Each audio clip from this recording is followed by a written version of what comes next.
अऊज़ु बिल्लाहि मिनश शैतानिर रजीम बिस्मिल्लाहिर रहमानिर रहीम नहमदुहु व नुसल्ली अला रसूलिहिल करीम अम्मा बाद।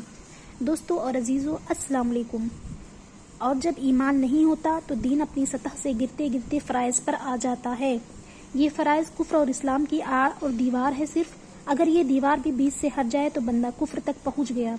मुतमईन ना हो जाए कि नमाज तो हम पढ़ते ही हैं, सिर्फ नमाज या सारे फ़राइज़ ही सिर्फ दीन नहीं है। फ़राइज़ तो कुफ्र और इस्लाम की सिर्फ आड़ है। मौलाना यूसुफ साहब रहमतुल्लाह अलैह फरमाते थे, उम्मत में ईमान की दावत ख़त्म होगी तो सबसे पहले मुआशरा मुर्तद होगा कि नमाज पढ़ेंगे मगर शक्ल गैरों की, लिबास गैरों के, नमाज पढ़ेंगे तिजारत गैरों की,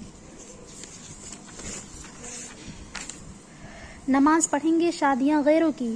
तो इसने पूरा दीन नाम रखा है नमाज का। हालांकि ये आखिरी चीज़ रह गई है इसके पास, इसके बाद कुछ है ही नहीं। इसलिए कि जिसने नमाज को हल्का समझा और नमाज से इनकार किया उसने कुफ्र किया। हाँ, दुकान के मुकाबले में नमाज को हल्का समझना। सिर्फ नमाज के वादों का इनकार कि नमाज का इनकार गैर ईमान वाला थोड़ी ही करेगा, ईमान वाले पर नमाज फ़र्ज है। तो फिर नमाज का इनकार कौन करेगा?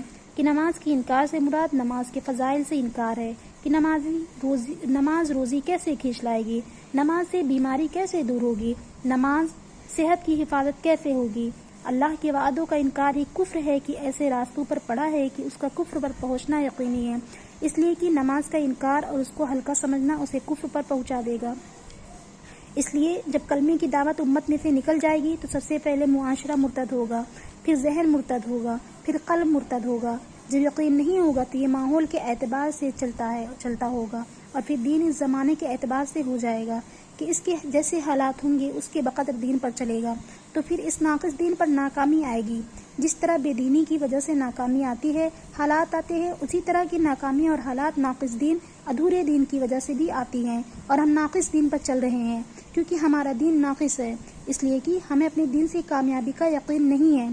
और यकीन बनेगा दावत से, ईमान की मेहनत से बनेगा। आज उम्मत ने अमल सीखा, यकीन नहीं सीखा, इसलिए बावजूद अमल के नाकाम और बावजूद आमाल के बातिल गालिब है। बातिल किसको कहेंगे? कि बातिल कहते हैं अल्लाह के और उमर को जिन पर वादे हैं, उन्हें ये कामयाबी का यकीनी संभव ना समझे और दुनिया की शक्लों और नक्शों को ये अपना असबाब समझे। बातिल जब खुद हमारे अंदर मौजूद है तो कैसी कामयाबी बाहर के बातिल पर। ये दावत की मेहनत हर उम्मती की जिम्मेदारी है। बग़ैर कलमे की मेहनत के यकीन नहीं बनेगा। इस उम्मत में अल्लाह ने इस्तेदाद रखी है क्योंकि अब कोई नबी नहीं आएगा, बल्कि नबूवत वाली मेहनत ही अल्लाह ने एक एक उम्मती के हवाले कर दी है। इसलिए अब तक गुजरी हुई ज़िंदगी पर इस्तग़फ़ार करें कि हमने अब तक ये बात